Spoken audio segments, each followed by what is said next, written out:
Hello again, everybody, and welcome to another thrill-packed episode of the Jim Cornette Experience. And today, an update on the Midnight Express package that we used to have on sale at jimcornette.com and the newest collector's item that we will have on sale. Plus, surprise, surprise, Donald Trump is a crook. Wouldn't you know who won the pony? Questions from the cult of Cornette. We're throwing the doors open to you cult members today to bring up topics, questions, suggestions, and we are having answers and definitions for same here on the program today. All that and so much more. A rollicking, freewheeling discussion between two wrestling nerds, hopefully, is what we'll get as soon as we can find them two wrestling nerds.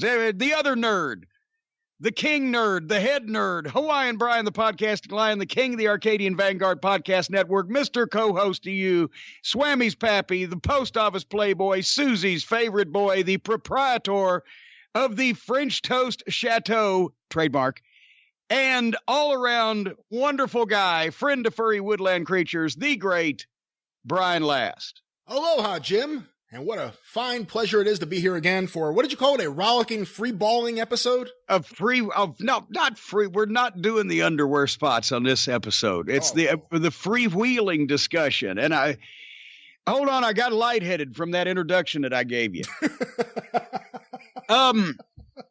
Folks, right off the top of the bat, or the tip of the toe, or the tip of the tongue, right at the start of the program here, folks, we want to thank you, Cult of Cornette members. I am not worthy. I'm not worthy. I'm humbled, et cetera, et cetera. That's as humble as you're ever going to hear me be.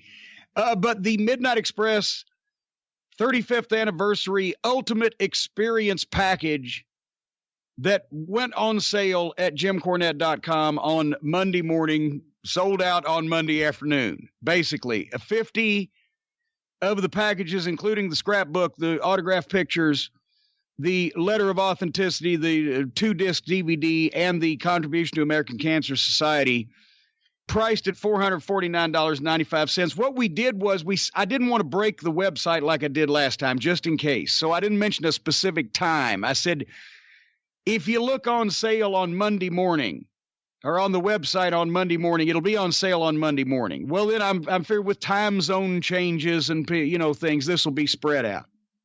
But what we did was, just to make sure it worked, we put it up Sunday night about at midnight, right? Well, enterprising people who apparently just sat up all night, 25 of these things were gone by 7 a.m. And the other 25 went by, I think it was 1:15 or whatever, when we took it down, called the official time of death. So thank everybody. But in a related note, everything on my website now costs $1,000 fucking dollars. Because what I said I didn't want to price gouge. Fuck. I underestimate, again, not only the appeal of the Midnight Express, the quality of the reputation that Cornette's Collectibles has for these fine products, and the fucking value of a personally autographed by all four members of the Midnight Express scrapbook in today's market, ladies and gentlemen. Without doing your accounting, the house that you drew on Monday, for lack of a better term, by the way, you sold that pretty much right after the drive-thru came out. So anyone who heard it on the drive-thru, they were out of luck. Yeah. The house you drew on Monday, how does it compare to some of the houses you drew in Knoxville? Well, I tweeted this. The house that Cornette's Collectibles drew on Monday was bigger than any non-WWE event in the United States on that day. So anyway, thank you, ladies and gentlemen. And that's $1,250. To the American Cancer Society, as our friends across the pond would say, done and dusted by lunchtime on Monday morning. So the cult strikes again. And the rest of the members of the Midnight Express and Dennis Condry's 6 doctors, thank you for their support. As a matter of fact, I've filled some already. Of course, obviously, everything was hand done by me and the letter of authenticity, etc. So 35 of those packages were shipped out on Wednesday morning, and they've made Susie quit wearing her hat. The post office, these upper management pricks came through and said, well, that's a violation of rule. And she looked so jaunty with her cap. But anyway, I'm thinking of getting Stephen New to file something. Stephen P. New I think, can get Susie's cap back. But why did they make her take off the cap? It was a post office cap. She looks younger and jauntier and more pleasant and feels better when she has her cap. She has the long flowing blonde hair. And it's just not the same without the cap. They said a cap was a violation. A cap was in the booklet. The caps are optional at the discretion of the clerk as long as they are post office equipment, right? Issue. But in this case, no hat. The little baseball cap with the ponytail out the back because it kept her hair neat. Anyway, I digress. Some of those packages, 35 of them to be exact, were shipped on Wednesday morning. The remainder of the amount and all of the Midnight Express photos that have been ordered, more on this in a second, will be shipping out on Friday morning. I'm doing double duty around the various workmen that have started at the castle here. It looks like they're renovating the goddamn place that just burned. Now it's left me.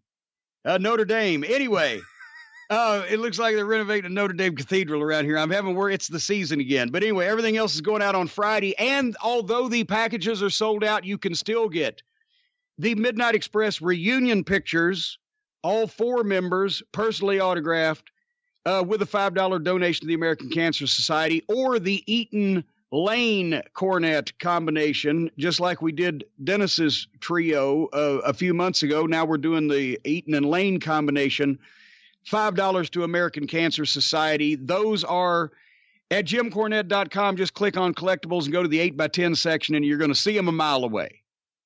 And we still have, those are not unlimited. And the ones with Dennis sold out earlier this year in 4 or 5 weeks. So get them while they're hot. But I believe there's probably at this point less than 150 or so of each, if that much. I got to get a count. Anyway, thank you guys, everybody. Now, here's a lookout for this coming Monday. I don't expect well, I never know what to expect anymore, but the price point is lower. Folks, we've got a brand new t-shirt coming out this Monday, and this is the one that portion of the proceeds is going to go to the WHAS Crusade for Children. And it was inspired by one of my recent appearances on the wildly popular Dark Side of the Ring episodes on Viceland. The one on the Montreal episode, the double cross, because we don't say the word screw job, the double cross. The last line of that piece, as many of you know, and some of you have already made a meme on the internet. I basically related my wishes of one day living long enough to pee on Shitstain's grave. And the last line of the piece was the close up on me when I said, and hate is a hell of a motivator. Ladies and gentlemen, the fine folks at Collar and Elbow, the fine folks that do the fine wrestling T-shirts and the ones that do the burger towels, they produce all my fine burger towels. They're a great bunch of folks, have come up with the perfect design. And since we hadn't done anything to benefit the Crusade for Children so far this year, besides the ongoing restraining order sales, which have actually been revitalized by that Vice episode also. I thought this would be the one, because since the only thing that Shitstain ever wrote, even though there are misspelled words in it, the only thing he ever wrote that actually drew serious money was the restraining order. We've sold so many of them. It raised at this point over $5,000 for the Crusade for Children over the last, year and a half or so. So it's only fitting that we start raising more money for the Crusade for Children, which, as we mentioned last week on the program, benefits special needs kids in Kentucky and Southern Indiana, the oldest and largest local fundraising effort of its type. If you want to contribute directly, whascrusade.org. But to do our part this year, because the same Shitstain inspired this T-shirt as inspired the last fundraising effort, we're going to put $5 from every T-shirt sale. We're going to donate to the Crusade for Children. And this Monday, if you go to jimcornette.com and click on collectibles, look at the T-shirt section, you're going to see the brand new Hate is a Hell of a Motivator T-shirt along with a very, I think, artistic rendition, as they say, an artistic rendition of yours truly, the thin version of JC. Now that I've lost all this weight, I'm svelte on this. Urinating on a tombstone that may or may not, but looks highly suspiciously like it does indeed belong to somebody that may have inspired this very sentiment. And they are going to be available in small through 5X, because I know that we do have some burly and portly members of the cult, and $5 off all of these, any t-shirt sold, every t-shirt sold, is going to go to the Crusade for Children this year as my part in helping Shitstain actually do something to justify his presence on this planet. He's an inspiration now to things that can be sold to do good for people.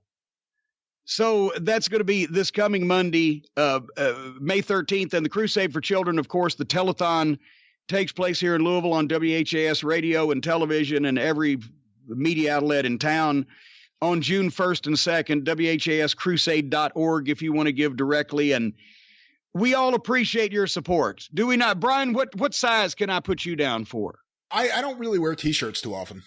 Oh, for fuck's sake. What do you wear? I wear polo shirts. I'm a pretty classy, elegant, extravagant man.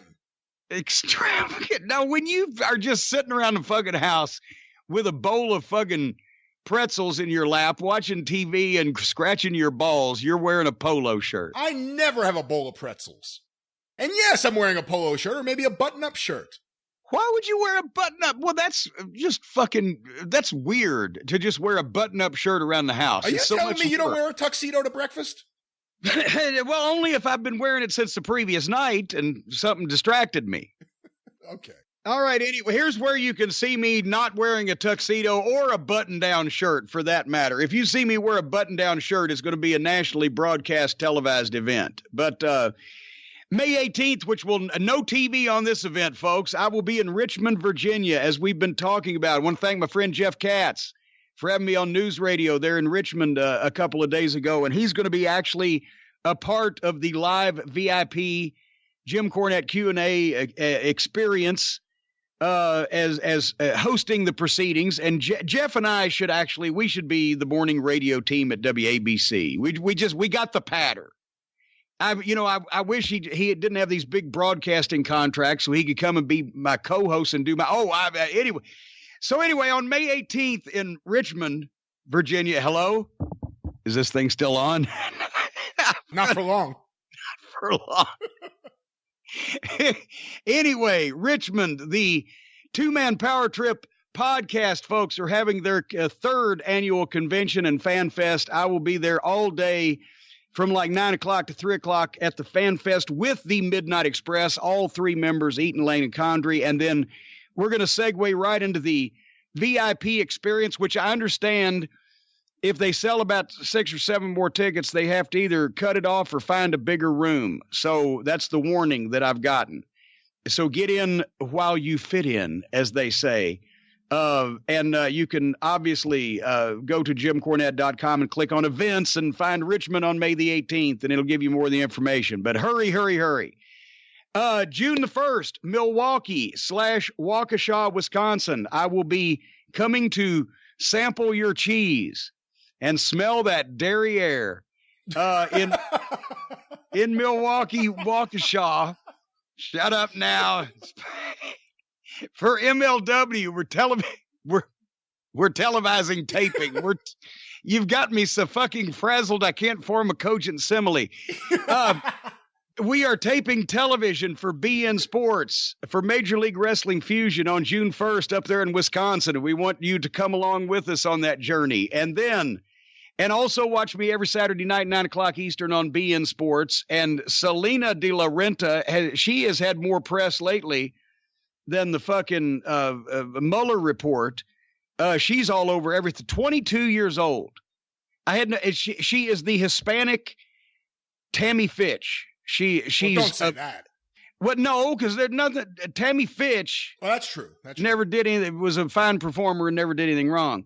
At an early age, she has taken over television. So anyway, and you can see me too on BN Sports on Major League Wrestling. And keep following the NWA 10 Pounds of Gold series to find out when I'm going to be announcing next for the NWA. And on June 6th, the Florence Freedom and the Windy City Thunderbolts. June 6th, Pro Wrestling Night at the Florence Freedom in Greater Cincinnati, obviously. Beautiful Florence, Kentucky. Have you seen this has been a landmark for 50 years, easily 50 years. They have a huge water tower right off the interstate in Florence. And the way we used to see it every time that we went to my Aunt Lola's house up in Covington, visit Aunt Lola and Uncle Tommy. We would drive right by, when they built the interstate, we'd drive right by that. And the story was that it says Florence Y'all, Y''ALL. Now, some people say that the city of Florence just put it up there as kind of like welcome to Florence, y'all. But other people say that when they built the Florence Mall, they tried to paint Florence Mall on the water tower that it's in the shadow of, but it was against city regulations to advertise, so they got as close as they could. I don't know which is correct, but we're going to be in Florence, y'all. On June the 6th, it's WEBN Thirsty Thursday night, which means dollar beer in a variety of cases, actually cups. They don't sell beer in cases. And Jim Ross is going to be there. I'm going to be there. Billy Gunn, Marty Jannetty. We're going to do a VIP meet and greet, photo ops, autographs, a Q&A. VIP tickets are available, FlorenceFreedom.com on June the 6th. And that's really until July. These are the 3 times I'm going to be seen out in public, except if it's at a paint store. Benjamin Moore. Oh, he's the only one I haven't fucking tried. He sounds like a prick. He sounds like a Republican. Where do you go again? Well, I just went to fucking Lowe's just because it was easiest at this point. Just all these other people that have their own paint places had been disappointing me. No Home Depot. You know what? No, Lowe's has a better selection, in my opinion, and is just somewhat more organized. I still get lost in those things. I hate those big stores. There's too much stuff. I only want a store with stuff that I need in it. The stuff that I don't need gets in the fucking way, and then you can't find the shit you do need because there's so many more things you don't need than what you do need when you go into a store. So if they just had a store that had what you need, shopping would be easier. Anyway, do you know what I need? I need a good night's relaxation with all this hard work, all these hours I'm putting in. And do you know what now has added to my Saturday nights? Saturday nights are now the relaxation night. Well, Saturday nights are Svengoolie. I assume you're talking Svengoolie, right? Well, no, that's not new. It's been made better now because Saturday, MeTV is basically airing the greatest lineup in the history of television on Saturday nights. And started with, they got the Wild Wild West, well, two episodes of The Rifleman. So at 5 o'clock, you got 2 episodes of The Rifleman.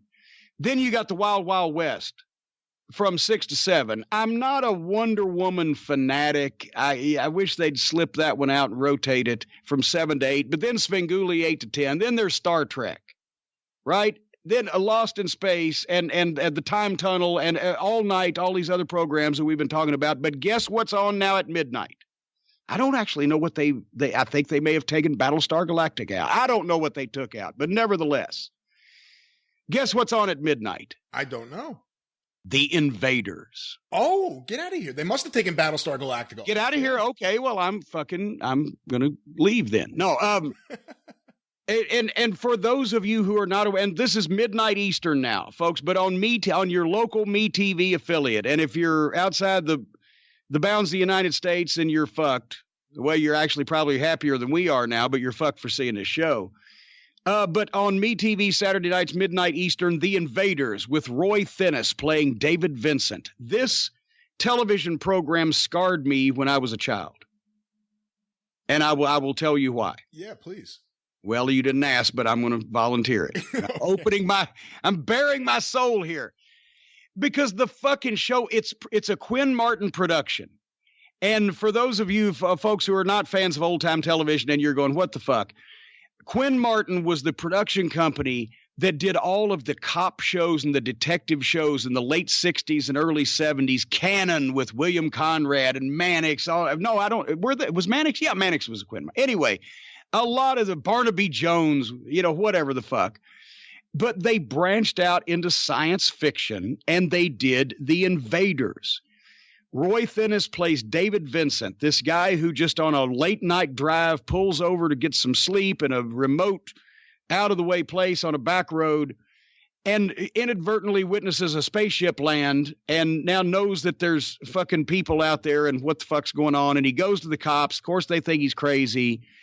And then the guy that he works with thinks he's crazy also until the guy he works with gets killed by the invaders because there really are invaders. And it's much like Invasion of the Body Snatchers. They're taking human form and they are trying to establish colonies and they're trying to buy up places and they're trying to infiltrate all society so that they can take over the world. But they have some differences, ladies and gentlemen. For one thing, they cannot bend their pinky finger. Now, I believe as the show goes on, as the series goes on, this may be addressed. The more modern versions of the aliens may have found a way to bend their pinky fingers. But in episode 1, which is what aired this past Saturday night. So start watching this immediately because they're going in order and you'll get with the story. The pinky finger won't bend. And also they have to recharge themselves when they're in Earth's atmosphere after some period of time. So they got to do that. And also when they die, they don't just die. They glow red and then evaporate into fucking ashes, right? Sliggard and come on a gold tooth. And so it was, and it's done like a crime and detective show with the cops and the blah, blah, blah. But the crazy guy who thinks it's like The Fugitive, right? But it's science fiction. Instead of the fucking cop looking for the one-armed man, or the guy who killed his wife who's really searching for the one-armed man, the cops keep looking for David Vincent because they think he's a fucking nut. But in reality, it's the goddamn invaders, the aliens that are behind the whole thing. And you know how this thing scarred me? The open. William Conrad does the voiceover. David Vincent, a traveling salesman on a back road, looking for a shortcut he never found. And then you see him in the dark and he pulls up next to the diner and then the spaceship lands. Okay, a couple of things. Number one, I never wanted to be, I'm 5, right? When the show debuts, I'm 5 or 6. I never wanted to be in the car with my mom driving after dark. Because then I was like, oh, fuck, we're in trouble. And heaven forbid she mentioned, let's take the shortcut. Looking for a shortcut he never found. No, Mama, don't take the shortcut. The invaders. This was a very spooky program, ladies and gentlemen, and scarred me as a child, which may be why I turned out like I have. So your mom enjoyed the show? No. She would just accidentally say, let's take a shortcut to get to the park or whatever, and I'd think we were going to go meet the fucking aliens. And whenever we were in the car after dark, I'm like, don't pull over at a diner. It was fucking frightening. All right. The Invaders. To this day, I don't like to drive around in the dark when I don't know where I'm going. You never know when you'll run into a fucking spaceship. Why are you looking at me like that? And I don't even know how you're looking at me because we don't have video on this fucking fiasco. Hey, Donald Trump just said Vladimir Putin smiled to him over the phone, so you could say how I'm looking to you. Oh, speaking of this fucking prick, and after this you can do your plugs, but just since you brought him up, wouldn't you know who won the pony? Guess who paid very little, if any, income taxes for 10 years from the 80s to the 90s, and the great businessman who allegedly lost $1 billion. Donald Trump, on the tax returns that he filed, lost more money than apparently any other single American taxpayer in that fucking period of time. And as a result, paid little, if any, taxes, which either means that he's a fucking, well, obviously, we know what it means. He's a fucking crook. We've known that all along. But you still, for the fucking dipshits that still don't get it, they still don't get it. But if you just apply logic, well, shit, I know once again, that's something a Republican doesn't have or a fucking Trumpanzee doesn't have. But if you just do math, Well, all right. Well, let's just do the math for him. Either it means that he's a fucking crook and a cheat and a liar and a fraud, like we all said he was, or he's potentially the worst businessman that has existed on the face of the planet Earth because he lost $1 billion during that time, or a combination of the two, actually.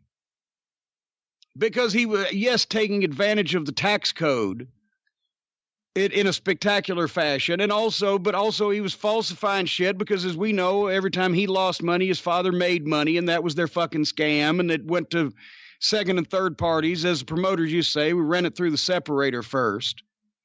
But just any way you look at this guy, he's fucking dirty. He's filthy fucking dirty. And everything they find out, he's filthy fucking dirty. And the Mueller report. So his hand-picked fucking attorney stooge says, yeah, it completely cleared him, except it didn't completely clear him. But by the time that we see the report, which didn't completely clear him, his fucking stooge has already told his other fucking stooges that don't bother to investigate anything but Fox News or their uncle's Facebook. And they, see, that clears him, except it didn't clear him. But you don't have the power of cognitive reasoning and the ability to read and think for yourself and look at anything reliable and responsible, such as every newspaper and magazine in the world of any repute, the New York Times, Washington Post, fucking NBC News, et cetera, et cetera. No, let's watch the fucking Stepford Wife Blondes on Fox. Anyway, so Donald Trump, I wonder how much he lost from 95 to 05. I wonder if this is going to be a race to see it in spectacular. That's the period of time where the banks in America wouldn't give him money anymore. That's when he had to start getting money from the Saudis and the Russians. And this has been documented in books well before he ran for president. Yeah, and we haven't seen those returns yet when he gets the Saudis and the Russians involved. I wonder if that's what happened to him. The Saudis, he did business with the Saudis probably to get some of their money back. They didn't cut his head off. They just cut his balls off. And that's why he's got that fucking mental issue he has going on, because the Saudis are keeping his balls as fucking collateral. Not that they'd be worth that much, come to think of it. Anyway, what are you doing before we open the doors? Just fling the doors open and let the cult of Cornette take over the show. What are you doing on your various programs? Another big week on the Arcadian Vanguard Podcast Network. For information about all the shows, remember we are on Twitter at Superpodcast or on Facebook, facebook.com/Arcadian Vanguard. This week on Breaking Kayfabe with Bowdrin and Barry, another in the popular Unsolved Mystery series that they've been doing, including one I actually didn't know. Jim, do you know much about the death of Tank Morgan? I do not know about the death of Tank Morgan. It's a very interesting story. Of course, Tank Morgan. Well, what happened? Don't leave me hanging. I can't tell you. It's on this week's episode of Breaking Kayfabe. Oh, well, fuck now. I can't wait to listen. It's available at bowdrinpod.com or wherever it is that you find your favorite podcasts. I also want to mention Ron Fuller's Studcast. We are in March of 1975. Ron is getting ready for his second big show at the Knoxville Civic Coliseum. There's some great stories on there, including his ongoing battles with Big Jim Hess, the renegade commentator, and an amazing story. And the warp your head off hold. Warp your head off hold, and the amazing story of Jerry Blackwell wanting to throw the wrestling bear over the top rope. You need to hear this at fullerpod.com or available wherever it is that you find your favorite podcasts. And of course, the 605 Super Podcast, the mothership. This week on the show, the long-awaited episode is out today, and it's one of the greatest episodes we've ever had. We've talked about many of the segments. Joe Malenko, Cowboy Scott Casey. We also have on this week's show one of the best conversations I've ever had with Ricardo Coleman. You may not know that name. He grew up in New Orleans, and we talk about the decline of the Junkyard Dog in 1983 and 1984. Oh, yes. This is going to be exceptionally interesting. Yeah, he tweeted at you and me, and it's a very unique perspective because so many of us opine about when did Mid-South Wrestling lose New Orleans? When did the Junkyard Dog's popularity start to dwindle, if it did? When did fans start suspecting something was going on with the dog? When did they find out something was going on with the dog? This is a conversation I think everyone needs to hear. Check that out on this week's episode. Plus, we have... And also, it's so amazing because it shows how mainstream the interest was in wrestling in New Orleans at that time, that these things could spread around that quick. It's, like I said, it's one of the best conversations we've ever had on the Super Podcast, plus so much more, including all the details about why Marty Funk has been banned from Cauliflower Alley, and a Jim Duggan promo from 1983 that you have to hear. It is out of control. And so much more. The 605 Super Podcast, the mothership at 605pod.com, are available wherever you find your favorite podcasts. Yeah. Yeah. Yeah. Yeah. All right, I know something you don't know. I just thought of this. I didn't even have it on my notes, but I just thought of this. Do you remember Mighty Joe Thunder? How could I ever forget Mighty Joe Thunder? For some of the new listeners, was it on your show or my show or both shows we were talking about this guy? But basically, he was what year was that? 1982, I believe. Okay, he shows up on WWF TV as a pushed guy named Mighty Joe Thunder who wins a TV squash match. And he came out, he obviously is in his 40s. But he doesn't look like anybody you've ever seen before, but he's obviously a trained wrestler. But I mentioned that he looked like he had been trained in the 50s. Certain ways he shot guys off and did moves and things. It was a very 50s style. Yeah. And it looks like he was in a time capsule, right? And then 20 years later, he's on TV doing this. And it was brutal. It was a very entertaining, but not for the reasons hoped for, entertaining match on television that we commented on and talked about. I found out who Mighty Joe Thunder was. Yeah, we know this. You know this? Yeah, Bob Stanley. Well, you never fucking told me. What do you mean? We talked about this. I don't remember you telling me. I remember seeing this fucking guy and going, well, this guy, who the fuck is this guy? Blah, blah, blah. But I didn't know that. I don't remember that. He looks like a giant fat Milton Berle. You have to see this. And he's really bad. And Pat Patterson just starts killing him on commentary. I think there are 4 matches, and each match Patterson kills him a little more, and then he's gone. And the big rumor, and I've never heard this addressed or clarified, is that he was actually coming in for a push. They were going to do the angle where Lou Albano, his manager, was paying him with Jimmy Snuka's money, and that was going to lead to the Jimmy Snuka babyface turn. But they abandoned Mighty Joe Thunder and decided to go a different route for the Snuka turn. Well, I don't remember you ever telling me that you knew who that was. Did you know that at the time? Yes. Yes, we did. Well, God damn it. All right. Well, it's been so long. Well, anyway, that was a fart. And everybody now is going, oh, Bob Stanley. Well, who the fuck was Bob Stanley? Well, they don't even know who Gene Stanley was or Steve Stanley either. Well, but here, one of the biggest stars in the wrestling business in like 1951 on network TV was Mr. USA or Mr. America. I'm sorry, not Mr. USA, was Tony Atlas. Mr. America, Gene Stanley, who had the blonde hair and the bodybuilder physique. And then he had a brother, Steve Stanley, who achieved some notoriety. And then there was a failed brother, Bob Stanley. And that makes sense that this guy worked as one of the fucking famous brothers, like being Randy Fargo in Tennessee, and then disappeared for 15 years and then suddenly pops back up and they try to give him a push for 4 TV matches. So there you go. All right. I kind of remember, too, one of the things I think you said triggered your thought process about the way he shot the guy off. He was one of the guys I think that would send the guy to the rope with both hands on the wrist. Both hands on the wrist, and if he went for a backdrop, instead of bending over forwards, he'd bend over sideways.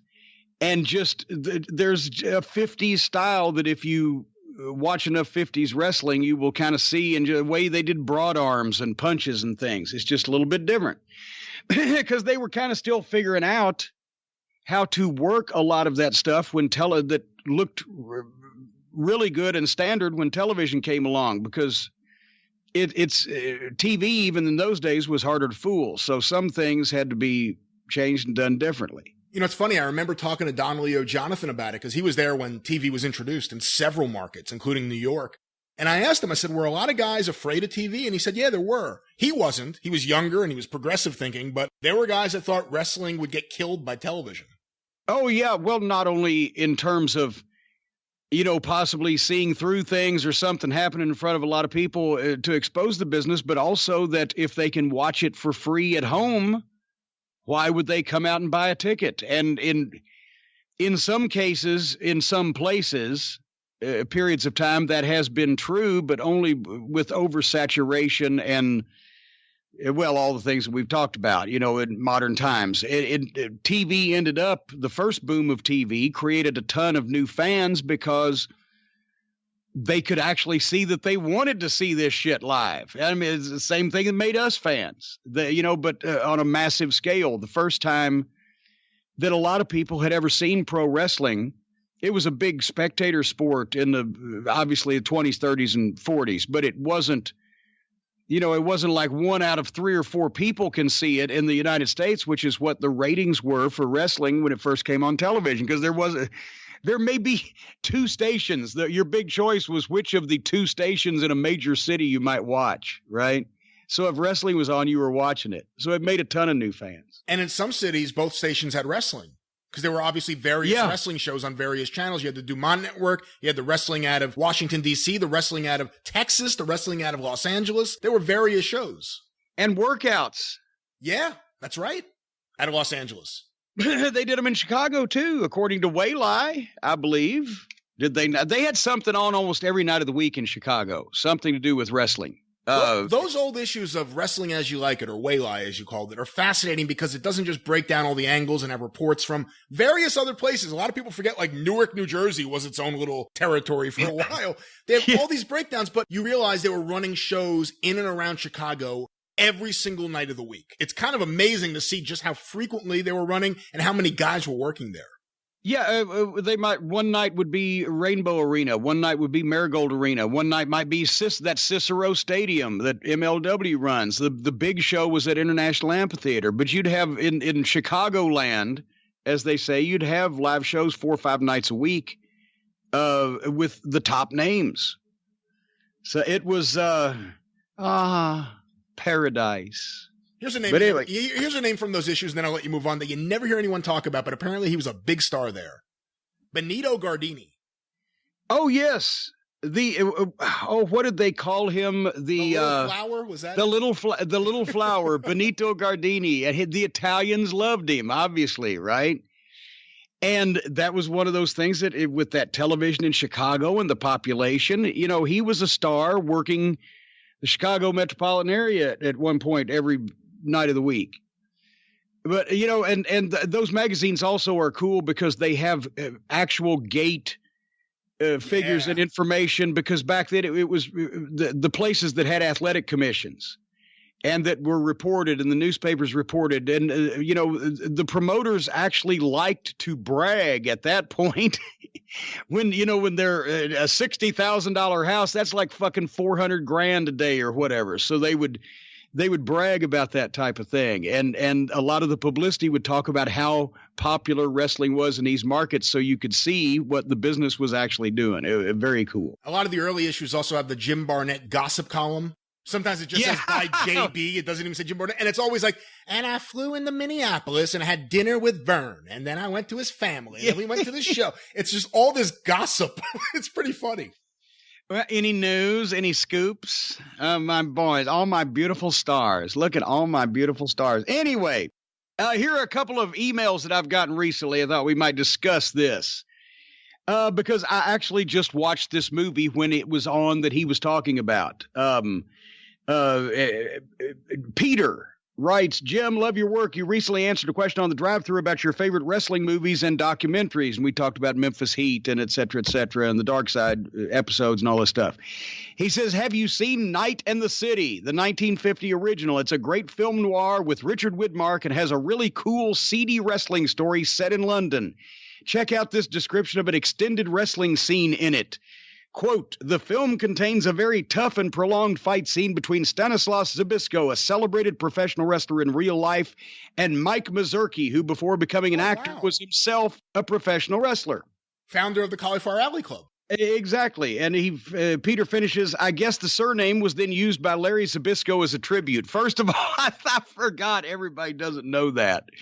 No, Larry Zbyszko's real last name is not Zbyszko. It's out there if you want to find it. I hate to expose other people's business, but yes, Larry Zbyszko was named Zbyszko after the great Stanislaus Zbyszko and his brother Wladyk. Waldeck or whatever the fuck. I can't pronounce these Polish names, folks. But Zbyszko was honestly and legitimately, along with Strangler Lewis, the biggest star in the business, biggest box office attraction of the 19 teens and probably into the early 20s. Don't have my box office list here in front of me, but and this movie, I just watched it. It was on Turner Classic Movies, and I've seen it many times before. But have you not seen this? I have not. You have not seen Night and the City with Richard Widmark. I have not.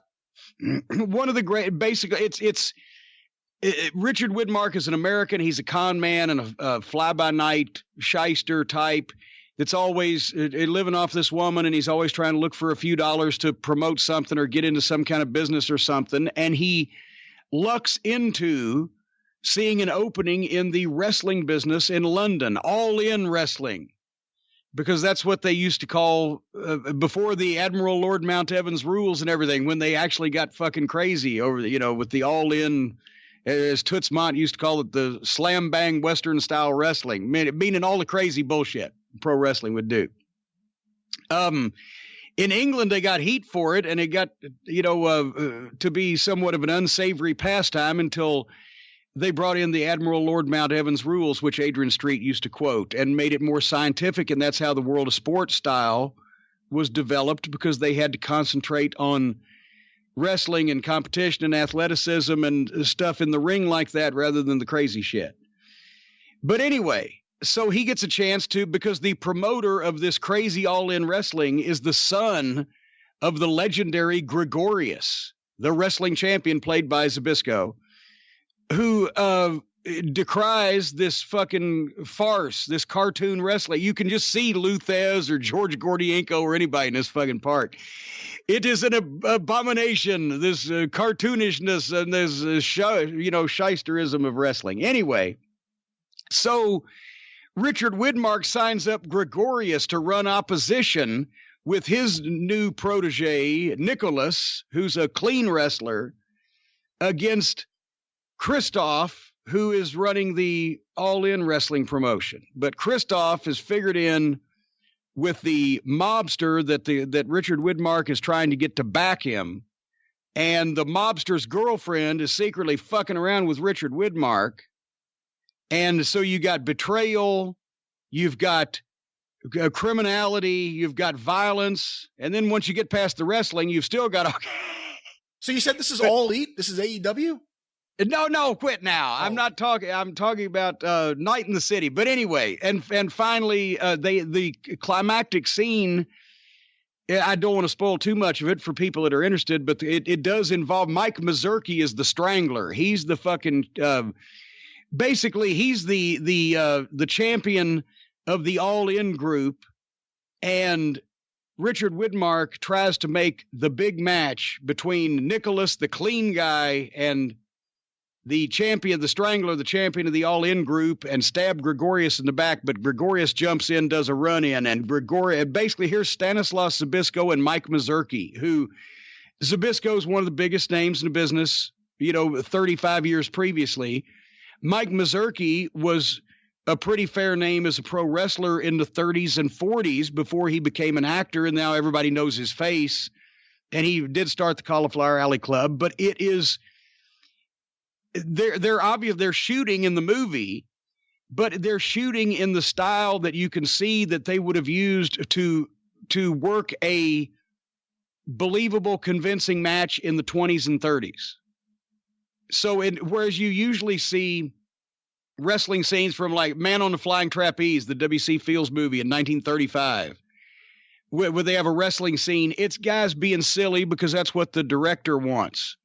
And they're doing the fucking phony wrestling bullshit because that's what the director wants, right? And that's the way they portray it in the movie. But in this case, it had to be a real life or death struggle, and it had to be, look like that they knew what they were doing. So this is one of the only really well shot scenes that you get of what that style looked like. And it goes on for a few minutes.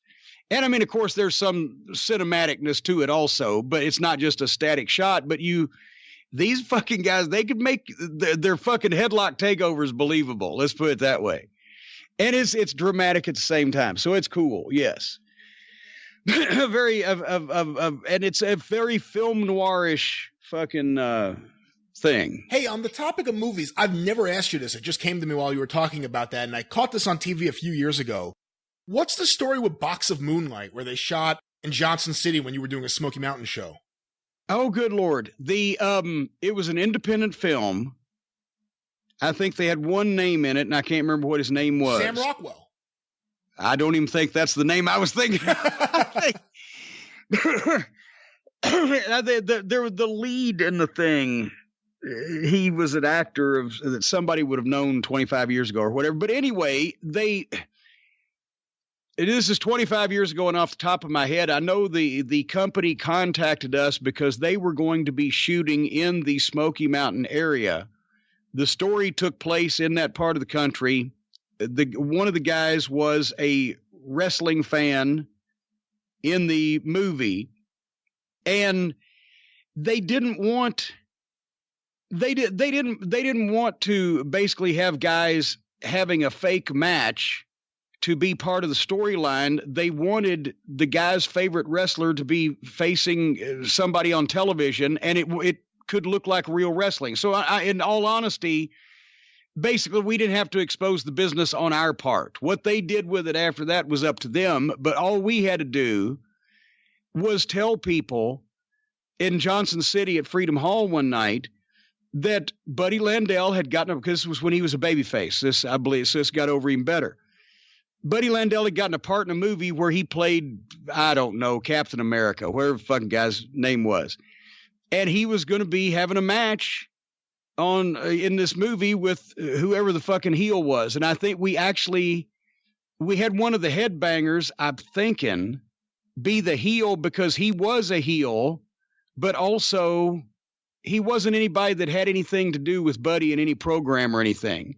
And they just had a match. So they were dressed differently, but we explained it to the people why they were dressing differently, and they had a match, and the fucking movie people shot it, and we got a couple $1,000s off of it or whatever, which was a big deal at that point in time. But so yes, there was some feeling out of, well, how do you want our guys portrayed in our Smoky Mountain Wrestling ring? They're not going to be fucking obviously cooperating with each other. And he said, no, that's not the point. That's incidental. I said, okay. The other actor you may have been thinking of, John Turturro. Yes. And there you go. That's why I couldn't think of him either. But I mean, it was fun having a movie crew there, but I was looking at it like, here, we've paid for TV in the Tri-Cities this month or whatever. So there you have that. All right. Did you just take over this fucking thing? No, I asked a question. I had some more. Well, as Gordon Soley told me one time, nobody will understand that. I got the chance to work with Gordon Soley as a color guy to Gordon's play-by-play guy on TBS during the WCW years when JR was on vacation or whatever, and Gordon Soley was fit. No, JR was at the pay-per-view live, so it was the Sunday night TBS show. He couldn't, that we were taping earlier. It would look stupid if JR had gone from one to the other, so they put Gordon Soley on with me on the Sunday night show. And I'm thrilled to be working with the Dean, right? And on Atlanta TBS.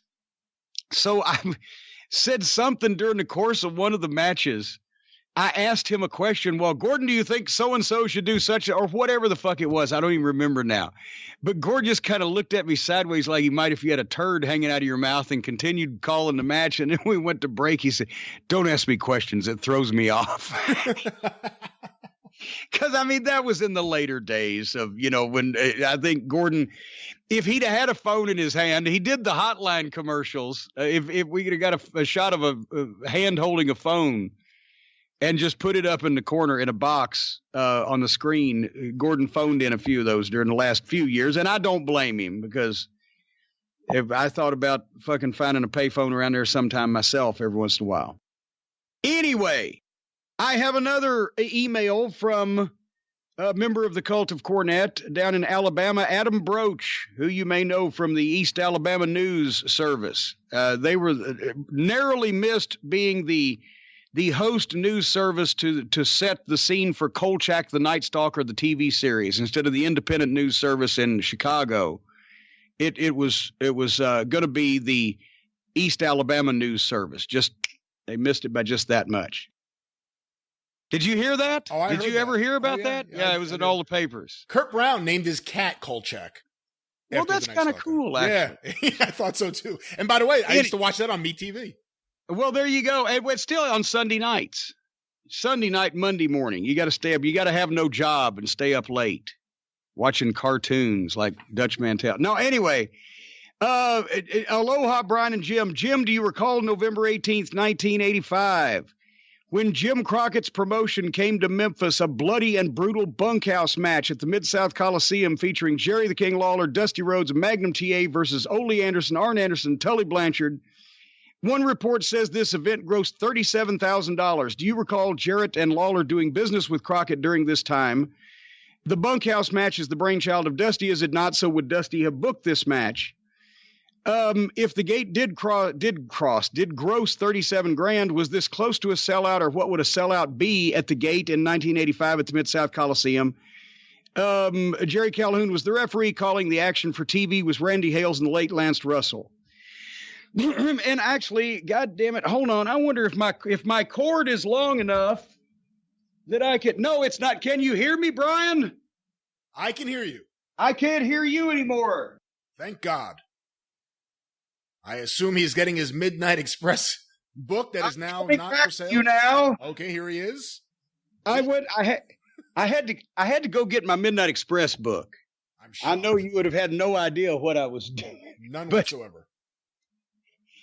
But I may find somebody trying to crawl in my window and steal this from me at some point. They keep going up. Thankfully, I have a state-of-the-art security system as well as those nasty spikes.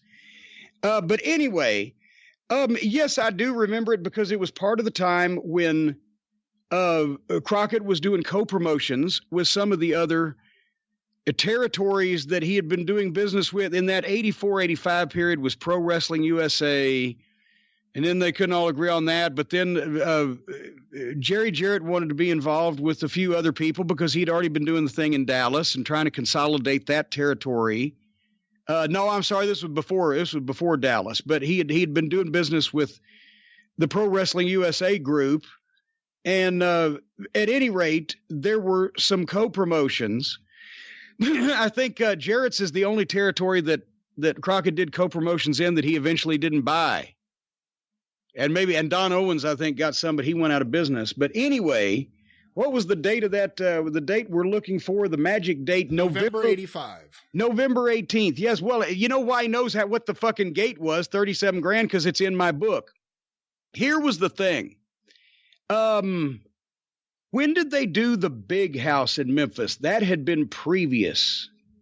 That was a couple months previously that we were not on. But anyway, here was the situation. They found that, and then it was after the Bash. It was after the Bash 85. They did, and Randy Hales probably has more details on this, but they did a big house, the record house of all time in Memphis, because they jacked the ticket prices up so far for the first co-promotion with Crockett, where Dusty and Flair and those guys came in. This was the second one. That's the night we worked with the Fabulous Ones in kind of a weird early premonition match. And the house was down to $37,000. I say down, that was still better than the normal Memphis house, because even in 1985, the ticket prices in Memphis were $6 ringside, I think 5 general admission, or 5 reserved and 4 general admission, or say it was still not an expensive ticket because they ran 52 weeks a year. So that was still up, but it was the law of diminishing returns in that they started doing those big houses, and especially because the Memphis talent at that period of time there was undergoing, there were guys in and out. There were hits and misses there. The Fabs had been in and out. Business had been hurt a little bit. It came back later on, and by the time 87 rolled around for the Lawler and Dutch against Dundee and Buddy Landell thing and the Texas Death Match, they sold out and all that shit. But 85 was rough. So when here comes Ric Flair, Dusty Rhodes, 4 Horsemen off TBS, they came to the big shows and they started staying home a little bit when just the regular guys were on the card. So, and then once you've seen the first time ever for something like that, and they do it again 2 months later, it wasn't clicking there because it wasn't a cohesive promotion. It was the fans in Memphis needed their own company with the talent that they wanted to see. That's what always drew there on a regular basis. Anyway, his question was this close to a sellout, or what would be a sellout gate in 1985? And so a part of that answer was, no, it wasn't close to a sellout. They had jacked the ticket prices up again. And that's another reason people weren't the first and only time something's going to happen. I think it may have been around Great American Bash time in July they did it. They jacked up the ticket prices and did a big house, but they were still running every week with their normal ticket prices. So when they come in and raise them, people, they were used to their ticket prices. I don't remember how many people were there, but I would imagine it was more on the level of probably about 4,000 or 5,000. But a sellout in Memphis, I know for a fact in 1983, because I was on one, was $46,000 because that Lawler-Dundee loser leave town match that drew 11,300 is what Mr. Coffey reported to the newspaper. There wasn't a seat in the fucking place that was empty. Back at that time, I think that's right before they moved up to a $6 ringside. I think tickets were still $5, $4, and $3. So basically, it may have been $6, $5, and $4 at that point. But you had literally a $4 and something ticket average when it would fluctuate depending on how many kids you had, because the kids were a different price ticket. So if you had 1,000 kids or 2,000 kids, which wasn't unheard of in those days, it would change your prices a little bit. But all of those sellouts in Memphis were usually back in the old days in 74, I don't think they'd graduated to a $4 ringside ticket yet. So they could sell the place out at $30,000 and have close to 12,000 people in there. But it was, once again, the regularity of when over the summer of 74, when they have 7 legitimate sellouts and do another few that are 10,000 plus people, even at those cheap tickets, they were grossing well over $1 million a year in the same city. So it was, that's the average ticket price is how you calculate for Memphis or anywhere else, is how you really calculate approximately what the house was. And you always know that there's a set amount of ringside. In some places it's 400. Back in those days in the big arenas, it was more than that. And the majority of the tickets are general admissions, so it heavily weighs your average down. So if you have tickets of $5, $4, and $3, chances are your average is in the high $3 something. That's the way you figure this. Then, once you know the formula for figuring a house, you can kind of fucking break it down and figure it out by eyeballing it. But all of those big houses at the Mid-South Coliseum were in the area of $40,000, give or take. When Jarrett ran them, because of their ticket price averages, that was close to a sellout. So $40,000 times 52. Well, they didn't sell out every fucking week. No, but actually the average, here's another thing. Back then with wherever it was, every territory, the promoter kind of knew what his business was going to be for the next couple of months just based on what it was doing and what it had done historically. And then, of course, if one of your major stars left or got hurt or your shit just fell to shit or you lost TV or whatever, then you adjusted. But in the Memphis territory, whatever Memphis did, you would figure that Louisville would be a little over half. And then you would figure that Evansville would be somewhere a little under half of Louisville. And then Lexington, when they opened up Lexington and got it going, would be the biggest single house of the month. It would always be like 30, 35, 40 grand. But they were higher ticket prices across the board there because in Rupp Arena was a nicer buildings. So they went with 6, 550, and 5. Right. And those would actually skew your houses somewhat, just those little changes. But so if Memphis did a sellout and did almost $40,000, Louisville's going to do almost a sellout and do almost 20 or maybe a little over 20. Because once again, in 1982, if you drew 5,000 people in Louisville, your house was almost 30 grand. So, or close to 25, 26 because of the average ticket. So if you sold out in Memphis, a sellout in Louisville was going to be close to, 25 or close to a sellout, be 25. But then Evansville, goddamn, even a sellout in Evansville was only 12 grand because I think I saw one of them, Lawler's return match against the Dream Machine. That's all the humans they could have gotten in that building. But more often, Memphis is going to do 25, which means Louisville's going to do 12 to 15, which means Evansville's going to do 5 or 6. And it just, because it's getting the same TV and a lot of the same matches. Obviously, Evansville didn't get the all-star cards of Memphis, but you could kind of predict, and it was seasonal more than what the fucking angle was on top sometimes. You always did your base house, and then if you hit a hot angle on top, that's when you started doing your sellouts or doing your big houses over and above what you normally do at that particular time of the year. Does that answer your question? That answers my question. Did you ask a question? I don't think I asked a question. Well, then what are you fucking interrupted me for? Anyway, here's another one. Hold on here. Where do we? This is from Aaron. And Aaron says, "Hello, Jim. How are you? I appreciate your extensive knowledge and experience base of territory wrestling. I grew up in Dothan, Alabama, and enjoyed Southeastern/Continental Championship Wrestling at the Houston County Farm Center during the territory days. I'm intrigued with the history and nostalgia of this promotion. I recently discovered an episode of the Continental Wrestling Federation taped in Montgomery, Alabama from 1989 with a great pre-recorded interview of you bragging about your good friend Ronnie West calling in a favor to bring your Midnight Express in to face Jimmy Golden and the Mongolian Stomper managed by Ron Wright on May 26th in Knoxville, Tennessee. Would you please share memories of this match and the state of the promotion at the time, as this was the dying days of this federation?" And this is during that brief hiatus you had after you had the blow up with George Scott. You are correct, sir. And actually, we never had a blow up with George Scott. I'd never even yelled at him once because it was hopeless. We had the one meeting with George Scott to discuss, since he was the new booker, what we were going to be doing, especially since our contracts were coming up for renewal. And he didn't have a goddamn clue who we were, had never seen what the fuck that we had done, and didn't know what the fuck he was going to do with us. His exact quote was, "I don't know what I'm going to do with you boys. Seems like you've been around here a while. You've pretty much done everything." Yeah, we've been around here for quite a while, and we have literally done everything because we're the top team in this promotion.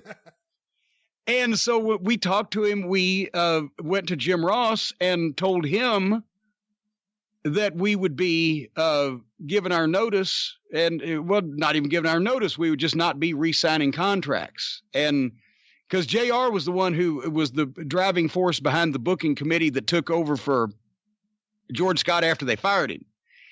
And I had gone, I believe at the time, and told JR, because he was a friend, I said, "Listen, we're just going to go anywhere else besides here between Hurd and George Scott, and we're going to wait and see when they fire him," meaning George Scott, because I was thinking that it would happen at some point already, because we didn't want to be there under those circumstances. So then when they fired George Scott, this was when we talked to George Scott, was probably right before the Chi-Town Rumble, so sometime middle of February when they brought him in and we got a chance to have a meeting with him.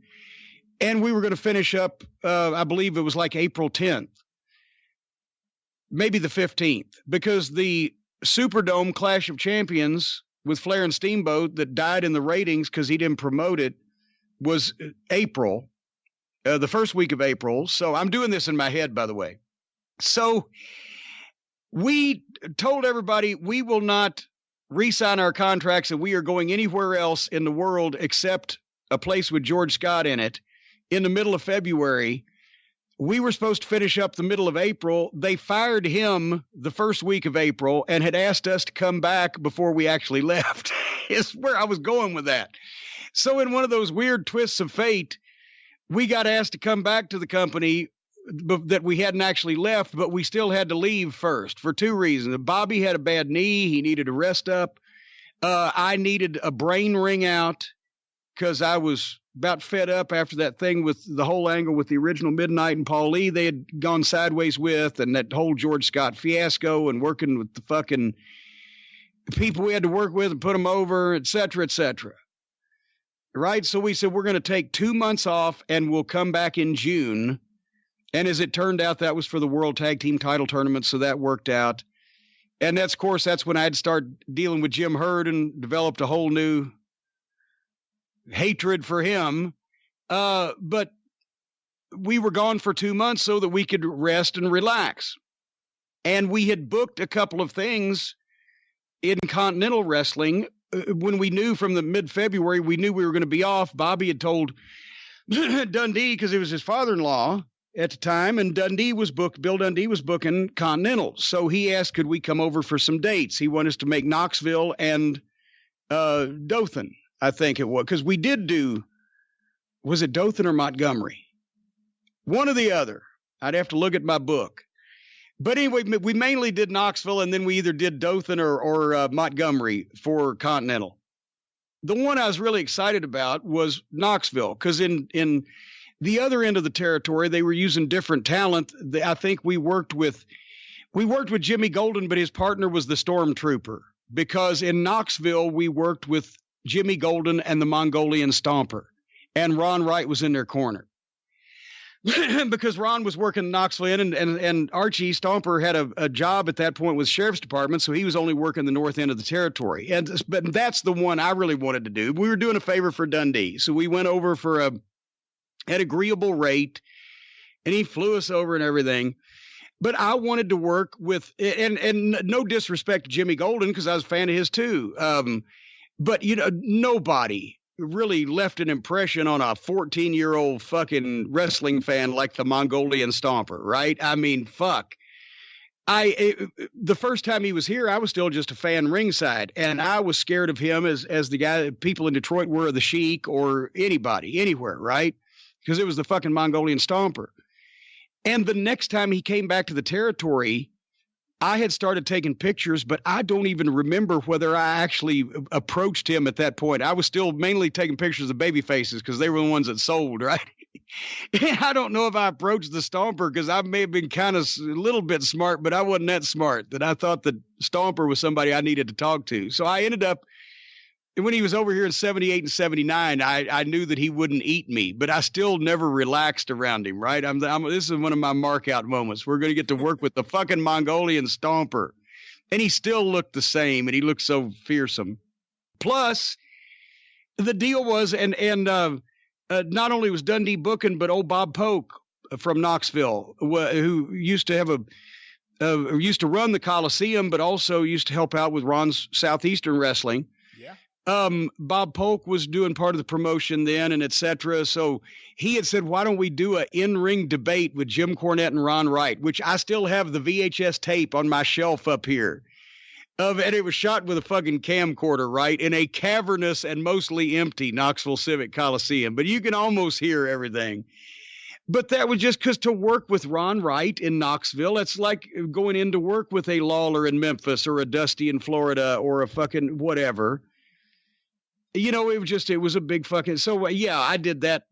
Basically, I would have done it for free. They paid us, not much, but I would have done that for free. And then but I think they drew, God, I want to say if the house was $10,000 in Knoxville at their ticket prices, that means probably 1,500 people, which, once again, for territory wrestling, that was a maybe even less than that. And in a big building like the Coliseum. So, it did well for what they were doing at the time, but as Aaron mentioned, the promotion was in its dying days at that point, and they folded up not too much longer after that. But as it turns out, though, I think we did a couple of lunch appearances in the Northeast for Joel Goodhart during that 2 months, but those are the only two times that the Midnight Express wrestled for another promotion between the time that we went to Crockett in 1985 and the time that he booked us out a couple times to Kansas City, and we made a couple of Memphis co-promotions. But basically, we worked for Crockett or WCW, the NWA, from summer of 85 to the end of October 1990, and those are the only two out dates we ever worked. When you were working for Crockett from 86 to 89, did you ever watch Continental when either it was Ron running it and promoting it or after he sold it to David Woods? God, yeah. I was when we first moved to Atlanta in the summer of 85, and we were there for 3 months. I was watching and taping Pettisino's Superstars of Wrestling. So, but I had been getting Continental tapes even before that, and then I tried to keep up with them. When working for Crockett, the schedule was such, I was getting a lot of tapes from Weasel Dooley, but I would watch anything to do with Mid-South, anything to do with Memphis, anything to do with Continental, and anything to do with, obviously, what we were doing in Mid-Atlantic Wrestling first, because those were the best shows at that point. And that's why I kept up when Dennis Condrey left us, but later on popped back up the next year doing some singles work in Continental. I loved watching those because Dennis was so fucking good, and it was so good to see him doing his own promos because he was fucking hilarious half the time, and he worked differently as a single than he did as a tag team. And obviously, I wanted to see. I had been watching Continental because that way I knew what Tom Pritchard was doing in '87 when Dennis had left. He was in Continental, and that's why I'd suggested him, when we needed a replacement. So I tried to keep up with, and if somebody I really liked went to, goddamn the Central States, I would try to get a tape of the Kansas City show and zip through just to see that particular one person. But yeah, Continental, Memphis, anything to do with Mid-South or UWF and the Mid-Atlantic shows were the shows to watch at the time for guys that could work and that I might want to keep track of. When did you first meet Joe Pettisino? And when you first saw the programming he was producing, what did you think?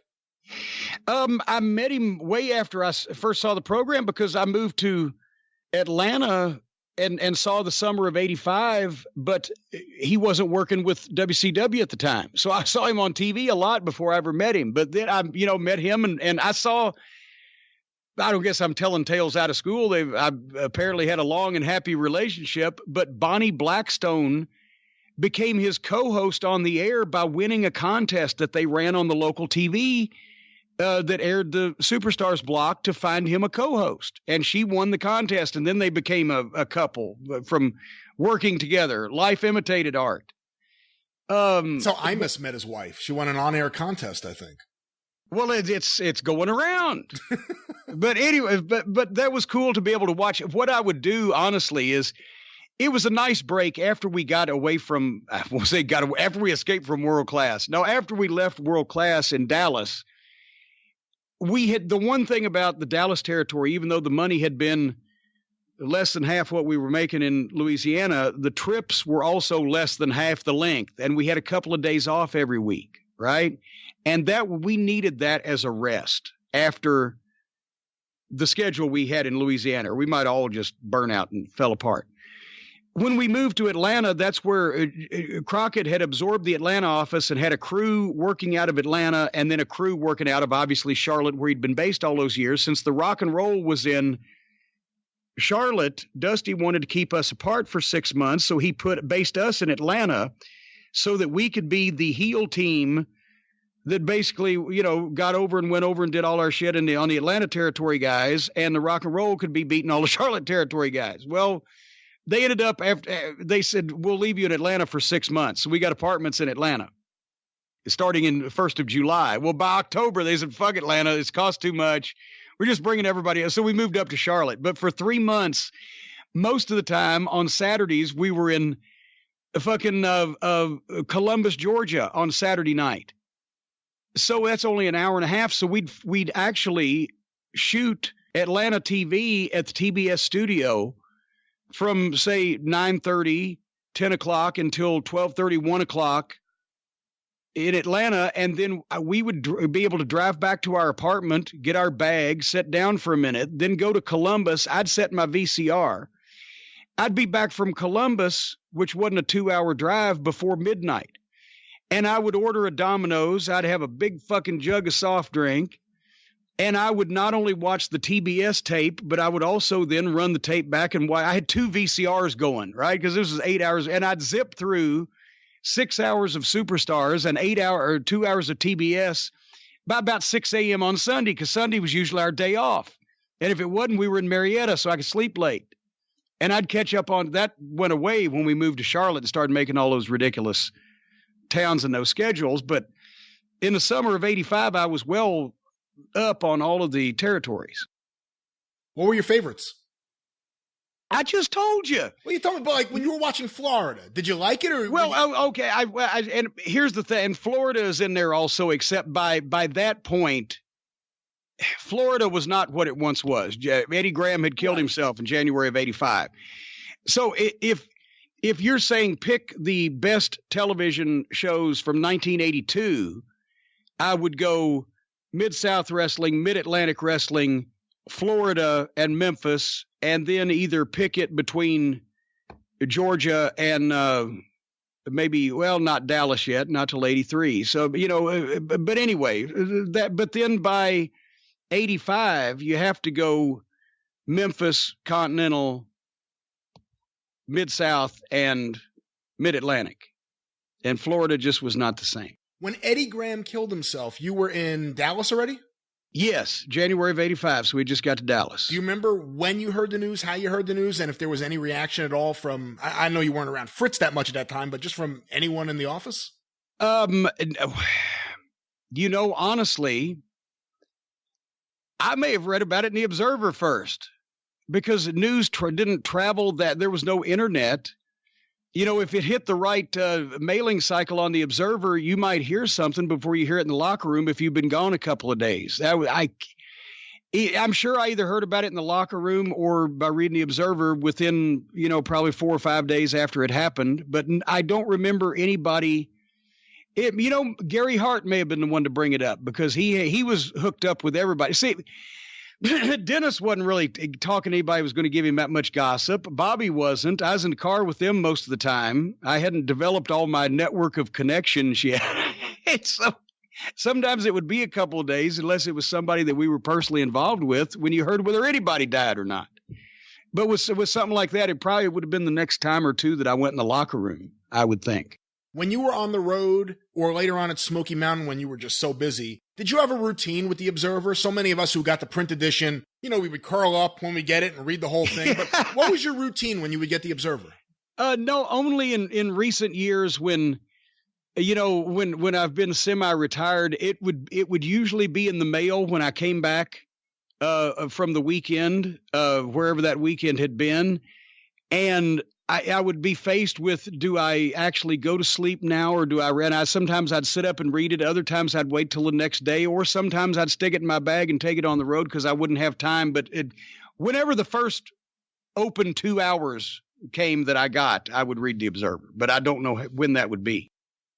But then later on I got, and I used to get it on Saturday, but the post office is not as productive as it used to be. Now it generally comes, but now it's been spoiled anyway, because now I know that there's an online way to read it, and I will do that most of the time. But it's still only gratifying and satisfying when you sit down on the couch and you slowly leaf through the pages and do it the old-fashioned way, which is the only way I really enjoy it. Yeah. And so sometimes I'll just scan the big major headlines if somebody's done something really wild or outrageous, and then I'll actually read the print copy later on, like it's supposed to be done. Anyway, one more thing before we go. I have one more email about something completely different than wrestling, since we told some old wrestling stories. David is from, this is going to sound like, it's going to make people think now this is a rib fucking letter, but he doesn't say exactly where he's from, but he's from part of Australia, but he's talking about the shooting they had in Tasmania. But I just realized as soon as I say Tasmania, people think the Tasmanian devil. But anyway, he's an Australian member of the cult, longtime listener of the Experience, Thank you, blah, blah, blah. Not really a question. But I just wanted to say that your views on politics regarding the NRA and that orange muppet that currently leads your country are absolutely awesome, and I agree with everything you say. I can't believe the state of your country's gun laws. It's insane. All these school shootings and these psychos slaying innocent people in public seems surreal to us here in Australia. How is your country the land of the free if you can't even attend school or a public gathering without the fear of being slaughtered?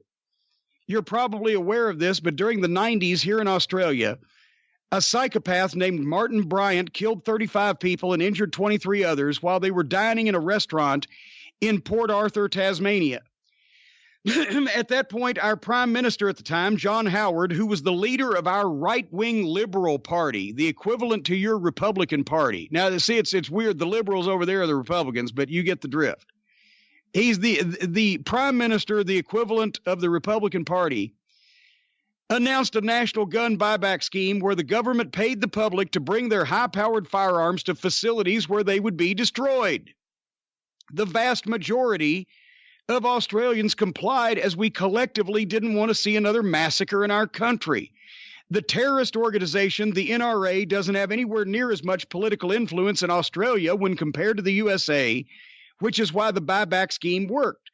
It seems like the U.S. is too far gone, as I believe there are more guns than people in your country. There are. And Americans have a worldwide reputation for loving their firearms. Do you think that a gun buyback scheme could work in your country? First of all, once again, we don't have enough to be embarrassed about. This is how people everywhere else in the country look at us, like we've got turds hanging out of our mouth. Every time that they fucking shoot up a school or a church or some innocent place, and everybody looks like, what are they going to do about it now? And we do nothing, just like normal. And oh, if only something could be done. We've done umpteen shows on this. These people look at us like we're fucking idiots. And it's not just when Donald Trump is president, because even when Donald Trump is gone, January 2021, we're still going to have this problem. We had it under Obama because the Republicans and the National Russia Association are too powerful and too criminal and too crooked and too soulless. And the blood-drinking ghoul, feaster on dead children's corpses, Dana Loesch's, and those things that fucking try to babyface these fucking nutcases. And we've talked about the fact that people who are this fanatical about having these type of guns are exactly the ones that the government needs to fucking keep an eye on. But yes, it would work if we made it work. We just won't make it work until we vote for enough Democrats that have come out and said, we're going to put a stop to this and do something about it. They're not talking about the government stealing your shit. They're talking about the government for the common good, for public health and safety, declaring, as they should have done a long time ago, that there are a number of categories of guns that we were fucking insane to think belong in the hands of fucking civilians and or ordinary everyday people. And we are banning ownership of those by the general fucking public that wanders around Walmart in their flip-flops with their fucking shorts pulled up in their fat ass. Those people and other people like them and many more people, all those people don't get to have fucking automatic rifles, just like they don't get to have hand grenades and intercontinental ballistic missiles and bazookas and things. And if you have them, bring them to this place. We're going to pay you what they're worth, and we're not going to resell them. We've mentioned also the Kentucky State Police. If there was ever a police force that deserved to get shot, it would be the Kentucky State Police, because you know what they do? You know what they do when they confiscate guns at crime scenes or from felons or from people they arrest that have no license or whatever the fuck. You know what they do with those guns, Brian? What do they do? Once a year or so, they have a big gun sale to registered gun dealers, and they sell them to the gun dealers to raise money for their fucking police force. And guess what happens to a large percentage of those guns that they sell back to these registered licensed gun dealers and these private gun dealer sales? they get picked up in other fucking crime scenes. Yeah. So if there's ever any state police deserve to get shot, no, you would bring these guns to a place where they're going to fucking melt them down, or they're going to crush them. They're going to get them off the streets and out of people's hands. And they're going to pay you what they're worth.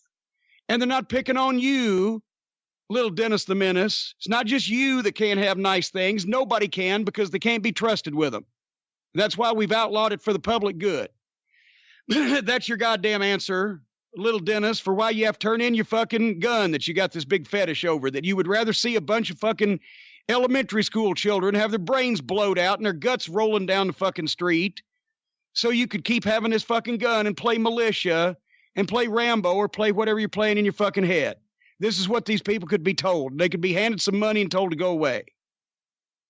And if they were sane, rational adults like these people in Australia, then that would be the end of the transaction. Or some of these goddamn Billy Bob militia, I'm a farmer and I'm going to farm the fields and protect my family with an AK-47, cannot do it, and it can be made a felony, and you can get caught with them, and you can go to fucking jail, and you can spend about $10 or $15 or $20,000 hiring some shyster lawyer, because Stephen P. New wouldn't take the case, to represent you, because you're somebody that nobody wants to be around, because you like having school children get shot, and you wouldn't do your part to fucking get these guns out of the way so people can't do it. That's what, if we were in any way sane, rational adults in the United States of America, that's exactly what we do, and it wouldn't be that big a fucking deal. And I just bet you that nobody's life would be negatively impacted because they lost their AK-47 or their AR-15 or whatever of these others letters and numbers constitute these goddamn guns that nobody has any business with and shouldn't fucking have, except the people that ought to be watched by the federal government. But that's our answer, ladies and gentlemen, around the world. The NRA fucking buys off the Republicans who still have this goddamn Revolutionary War fantasy, and a bunch of fucking hillbillies and rednecks in towns big and small, north and south, think that they should be allowed to have 74 fucking kinds of guns and a lifetime's worth of ammunition to keep themselves and their families safe, even though you could piss off Manuel Noriega and not need that much firearm and firepower. We got to placate these people, so we won't do anything about it. Which is why every time your kid goes out, or you go to church, or you go to a fucking movie, or your family goes out anywhere, you should tell them goodbye, because chances are they may get shot or shot at by the time they get back home, because they're in the United States and people here aren't fucking mentally right. I just wanted to bring that up again, and we can close the program with that. And maybe one of these days, we will have enough Democrats, enough sane, responsible adults, and enough rational individuals that we will all be going back and laughing about this. Well, we won't be doing it because I won't live that long to see the United States smarten up. I'll live long enough to see Trump gone, but I don't think we're going to do anything about guns because we're fucking stupid. So just so we got that across. Anyway, Brian, do you have any other questions? If you don't, you're free to go. I thank you for my early release. Ladies and gentlemen, we will see you next week. Remember, this coming Monday on JimCornette.com, buy the Hate is a Hell of a Motivator t-shirt, it actually is an inspirational and a motivating tactic. And also $5 from every purchase will go to the WHS Crusade for Children. They're holding their telethon on June 1st and 2nd. That's next Monday, and then next Thursday we'll do another experience. Until then, for Brian and all these other people that wrote in with these mildly entertaining emails, trademark, thank you, fuck you, bye-bye, everybody.